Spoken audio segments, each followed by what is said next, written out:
1919, por sinal, é uma data marcante para a história do município de Capanema, pois nesse momento, nessa data, o município, através de uma liderança política, um fazendeiro de origem do Rio Grande do Norte, que morava na região do Santa Rosa, chamado João Estaquilino, ele conseguiu liderar um movimento em prol da transformação de Capanema em sede municipal, ou seja, por intermédio de João Estaquilino, Capanema, que era distrito pertencente a Quatipuru, inverte essa situação, passa a ser a sede municipal, enquanto que Quatipuru fica na condição de distrito. Isso, evidentemente, não foi muito bem aceito pelas elites políticas de Quatipuru, mas acabou sendo consolidado, e a partir da década de 1920, Capanemas passa a ser a sede municipal, concentrando grande parte da estrutura e do poder político da localidade. Os anos 20 são marcados também pelo processo de Revolução de 1930, ou seja, pelas rupturas que vão ocasionar o golpe que responsável por colocar Getúlio Vargas no poder em 1930, e evidentemente essa mudança política nacional vai acabar tendo seus reflexos, suas consequências, tanto no âmbito regional quanto no âmbito municipal.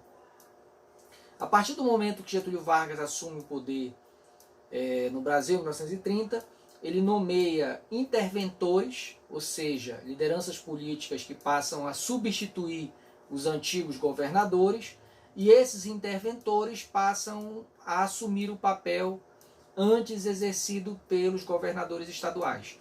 No caso aqui do Pará, o interventor que foi nomeado por Vargas para assumir o poder foi Magalhães Barata, e Magalhães Barata foi responsável por importantes mudanças na estrutura política de Capanema e região.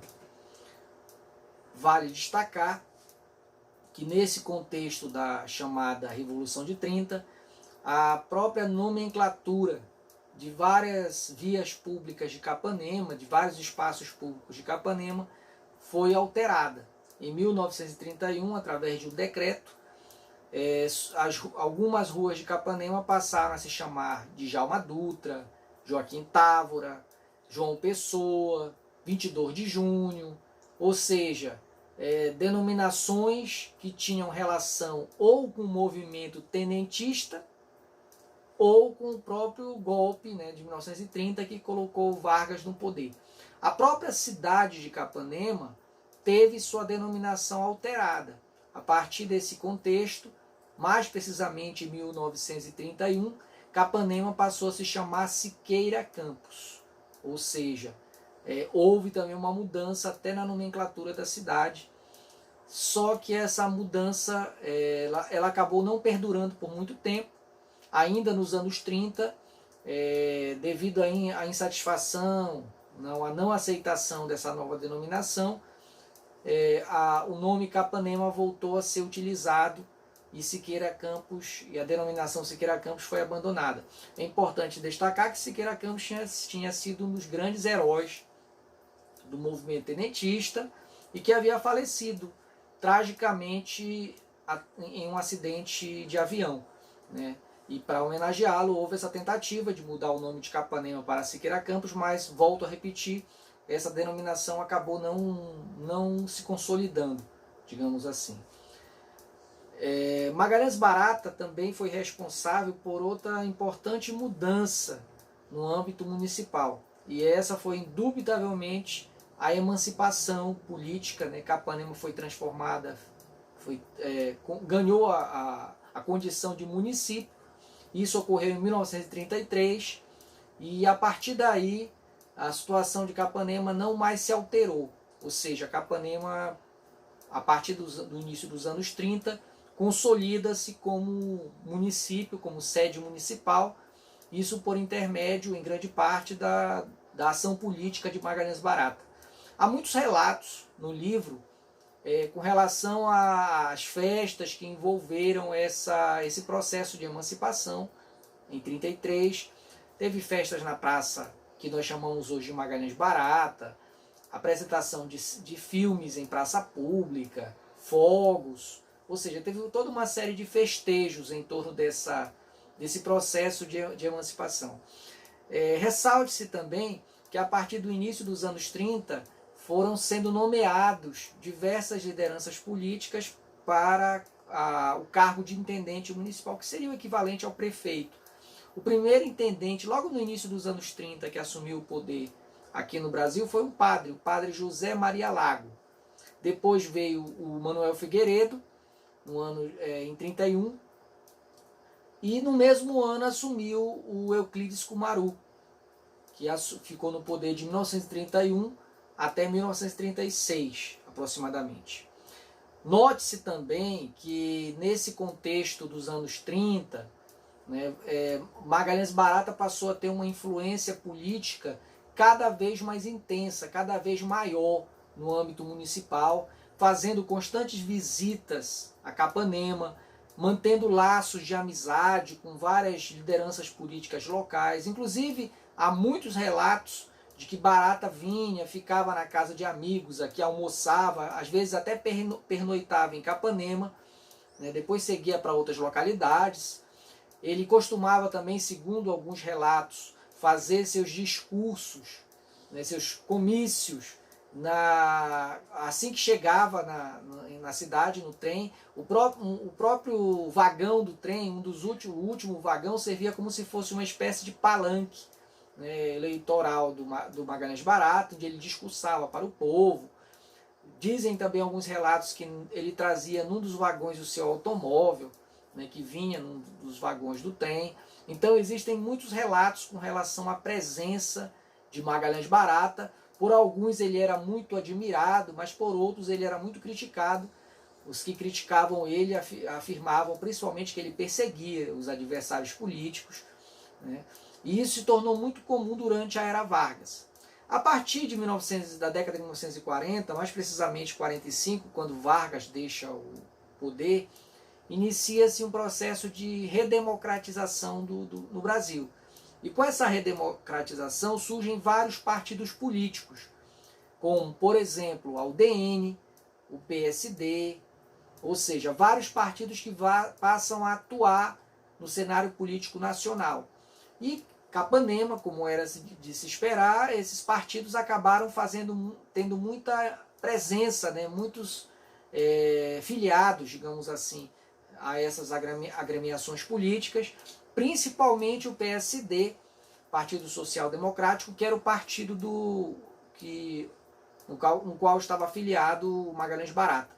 Então, final dos anos 40 e durante os anos 50, houve um intenso processo de disputas políticas em Capanema, envolvendo lideranças do PSD locais contra lideranças da UDN. Mas vale ressaltar que o PSD levou significativa vantagem eleitoralmente, digamos assim. Praticamente quase que todos os prefeitos, ou grande parte deles, que foram eleitos nesse contexto, eram filiados a esse partido, ao partido ligado ao Magalhães Barata. Essa disputa também envolvia toda uma série de cantigas, haviam cantigas pró e contra Magalhães Barata. No livro dos Trilhos às Rodas, há algumas dessas cantigas, de alguns desses versos, que eram recitados tanto por admiradores quanto por críticos, digamos assim, do baratismo. Ressalte-se também que nessa parte do livro eu faço referência ao processo eleitoral na época, que como ele era realizado. E eu destaco que, segundo alguns depoimentos, haviam fraudes eleitorais, havia toda uma pressão, principalmente nas épocas de eleição, haviam ameaças, ou seja, o processo eleitoral era bastante polêmico, bastante conturbado, não só em Capanema, mas possivelmente nos interiores de uma forma geral. O quarto capítulo, eu faço uma referência a um tema extremamente importante da história de Capanema, que é direcionado à história ambiental. O próprio título do capítulo ele diz muito isso, né? Como era verde a mata azarada, analisando a história de Capanema através da história ambiental. Ou seja, eu faço uma análise da história de Capanema através dos aspectos relacionados à questão da destruição, né, aos usos do meio ambiente. E essa questão das relações entre ambiente, cultura e sociedade, elas vão direcionar esse quarto capítulo, que vai ser voltado para uma discussão bem atual, né? A história ambiental é uma temática muito recente, né, dos estudos históricos, né, da historiografia, e foi muito interessante fazer esse tipo de pesquisa com relação às origens, digamos assim, a história de Capanema. Um dos primeiros capítulos é a fertilíssima região bragantina. Como assim fertilíssima região bragantina? A partir de vários documentos, de vários depoimentos coletados em jornais, etc. e tal, feito por autoridades ou pessoas comuns, pessoas anônimas, foi possível perceber que no final do século XIX, princípios do século XX, havia uma concepção entre as autoridades, lideranças políticas e parte da população, principalmente de Belém, que a região bragantina, as terras da região bragantina, elas eram férteis, ou seja, eram bem adaptáveis para o plantio, né, para a produção agrícola. Existia todo um pensamento com relação a essa questão, e isso acabou favorecendo a própria construção da Estrada de Ferro Bragança, que, como eu falei para vocês na parte anterior, a Estrada de Ferro Bragança ela foi feita em grande parte devido a esse projeto, a esse interesse de transformar a região bragantina numa área produtora, uma região produtora de alimentos para abastecimento da capital. Só que com o passar do tempo e com a exploração, com a utilização cada vez maior da região bragantina, as autoridades e os colonos, as pessoas que habitavam a região, foram percebendo que essa terra não era tão fértil quanto eles acreditavam ser. Ou seja, boa parte das terras da região bragantina não eram propícias para a agricultura em larga escala. E em várias áreas as terras foram se esgotando rapidamente em termos de nutrientes, e isso foi comprovando uma teoria de que a visão que se tinha anteriormente ela era uma visão errônea. As terras não eram tão férteis como se acreditava.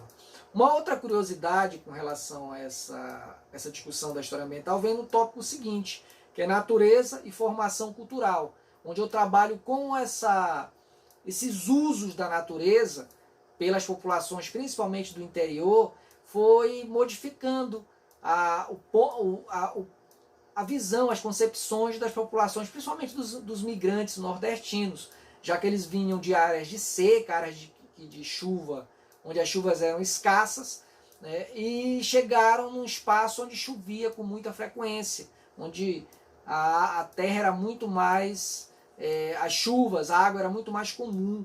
Eles tiveram que se adaptar a essa nova rotina, se adaptar ao uso de novas técnicas, se adaptar a plantar novos tipos de gêneros agrícolas, ou seja, todo um processo de adaptação que se deu no âmbito da cultura em relação com a questão ambiental. No outro tópico desse mesmo capítulo, eu trabalho a questão da construção, do surgimento de Capanema e a destruição ambiental, ou seja, construindo a cidade e destruindo o meio ambiente. Isso é uma situação muito corriqueira, as cidades vão surgindo, elas vão se impondo sobre o meio ambiente, os rios vão ficando poluídos, a floresta vai sendo desmatada, né, os córregos vão sendo transformados em esgotos, e é mais ou menos nesse sentido que eu abordo esse tópico final do capítulo. Além dessa questão, há também uma discussão em torno da legislação, né, em torno do uso da legislação municipal, a questão da caça, a questão da floresta, a questão da presença de animais nas áreas urbanas, que cada vez mais passaram a ser coibidas pelas autoridades municipais. Quanto mais Capanema crescia, mais as autoridades se preocupavam em afastar a presença de cavalos, de bois, das áreas urbanas da cidade. E por trás disso tudo também havia um projeto, ou haviam projetos que visavam embelezar a cidade, né, plantando árvores como mangueiras, né, construindo jardins, embelezando praças. Então, esse processo também de relação com o meio ambiente, ele também envolve essa questão paisagística, digamos assim, durante esse processo de surgimento da cidade. E no capítulo final, eu abordo a questão da religiosidade. Ou seja, o próprio título do capítulo ele já é bem claro com relação a isso. Fé e animação na cidade. As festividades de Nossa Senhora do Perpétuo Socorro e de São Benedito. Ou seja, trabalho, pesquiso como essas festividades surgiram, como elas foram ganhando importância entre as populações locais. Inicialmente, neste capítulo, há uma referência ao surgimento da paróquia de Capanema, da paróquia da Igreja Católica. Essa paróquia começa a ganhar conotação a partir do início do século XX. Segundo informações e fontes adquiridas, a primeira missa realizada em Capanema foi em 1912, através de um padre conhecido como Padre Arão, que veio de Bragança. Em 1915, a cidade ganhou a sua primeira capela, foi construída, né? A primeira igrejinha foi construída em 1915. Em 1923, é realizada a primeira festividade de Nossa Senhora do Perpétuo Socorro, ou seja, em 1923, através do vigário que chegou em Capanema, José Maria Lago, primeiro vigário municipal, foi realizada a primeira festividade de Nossa Senhora do Perpétuo Socorro. Isso se deu no ano de 1923, e essa tradição foi ganhando força. É interessante nesse capítulo que eu consegui colher vários relatos de antigos moradores que explicitaram como era a festividade, né, que eles chamavam de arraial naquela época, nos anos 30, nos 40, né, marcada por uma simplicidade, por práticas assim curiosas, tipo, não havia som mecânico, o som era todo feito com uma banda que ficava no centro da praça, as barracas elas eram cobertas de palha, né, os brinquedos eles eram movidos manualmente, uma pessoa empurrava, tinha o barquinho, né, que era empurrado por uma pessoa, tinha também o carrossel que também era empurrado. Então assim, havia essa curiosidade, os brinquedos eles eram movidos manualmente, havia toda uma simplicidade.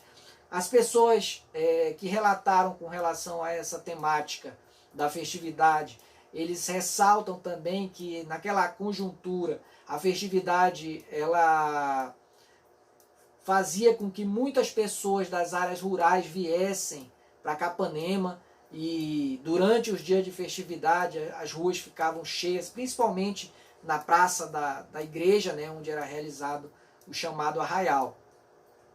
E na parte final desse capítulo eu abordo a festividade de São Benedito, que era uma festividade que surgiu na Praça Moura Carvalho, nos anos 50, uma festividade que misturava aspectos da cultura africana, onde passou a ser cultuado o santo negro, São Benedito, e na Praça Moura existia uma construção que serviu de mercado, depois virou escola, e durante os anos que essa festividade existiu, essa construção ela funcionava também como uma igreja, né, onde era cultuado o santo, havia o mastro. E esse mastro ele era derrubado no final da festividade.